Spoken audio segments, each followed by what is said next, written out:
对于一名游戏玩家来说，幸福的生活总是从每一块硬件开始，特别是可以测试一些还未上市的新品，那种幸福感可是难以言喻。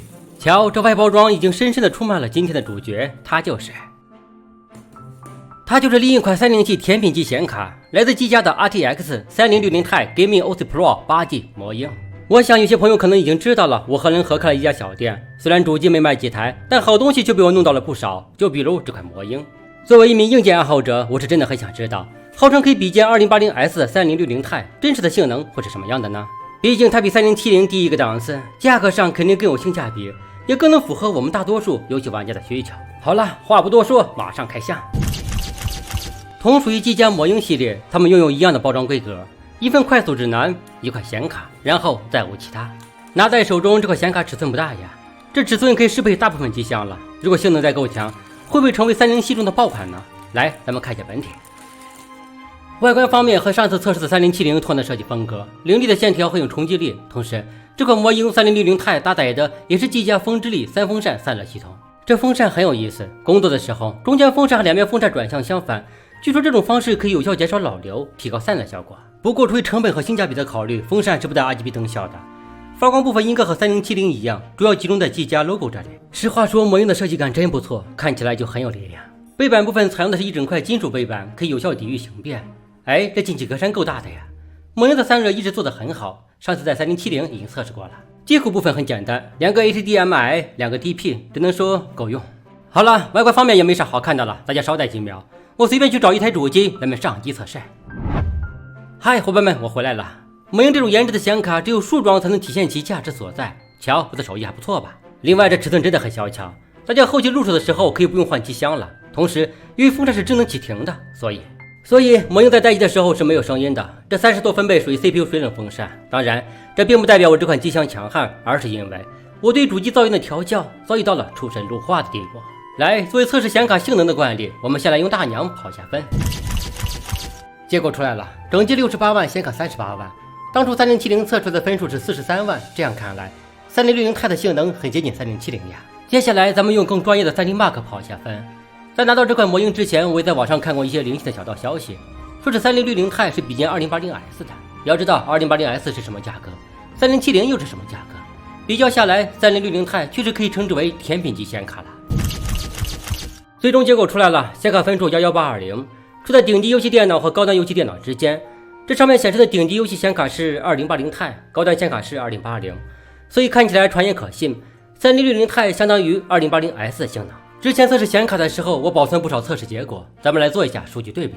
首先是3060 Ti 和2080，如上面所见，得分超越不少，特别是在平均温度方面，魔鹰3060 Ti 的温度竟然比2080还低了6度，更强的性能，更好的温度控制。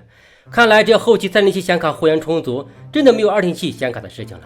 接下来是魔鹰3060 Ti 和3070的数据对比，得分低了155分。从这里的显卡屏的部分可以看出，两者的各类数据非常接近。同样的，3060 Ti 的温度低于3070，这应该是运行功耗方面的差别了。下面咱们用游戏做一下对比测试，两者的画质都调整到最高，并都关闭了光线追踪。如画面所示，两者的帧数都稳定的83帧，但产品工艺方面的区别却是显而易见的。3060 Ti 的风扇转速和显卡温度更低，也意味着同样的帧率下，3060 Ti 拥有更好的性能潜力和更低的噪音水平。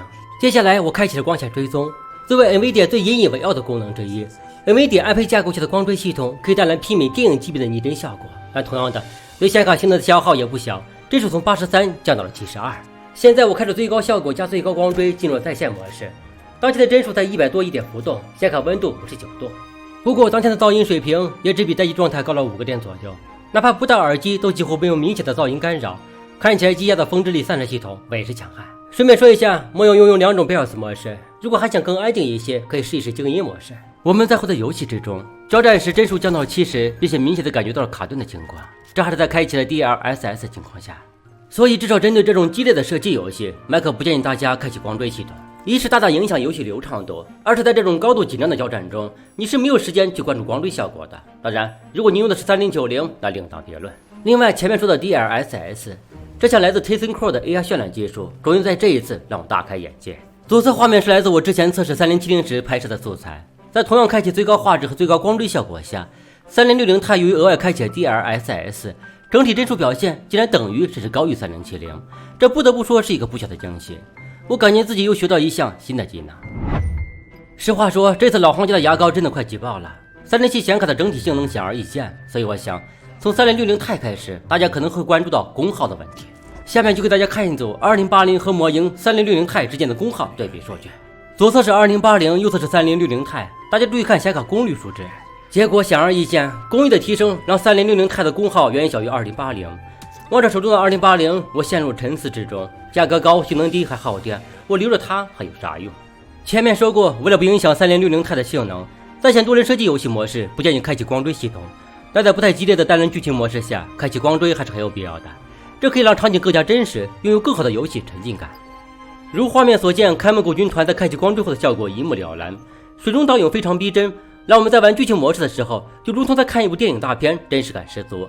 同时帧数有所下降，但非常稳定，没有丝毫卡顿掉帧的情况。两相对比下来，左侧的画面就有点平淡无奇了，但优点是拥有更好的帧数表现。所以想要更高帧数还是更真实的效果，就全凭大家自己选择了。毕竟这只是一款3060 Ti，能做到这一步，我们还要啥自行车呢？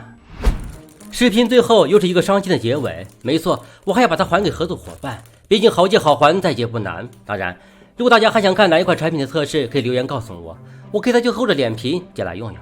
最后的最后，留一个小问题给大家：你认为这么一款天品级的3060 Ti，最终的定价能到多少呢？欢迎留言讨论。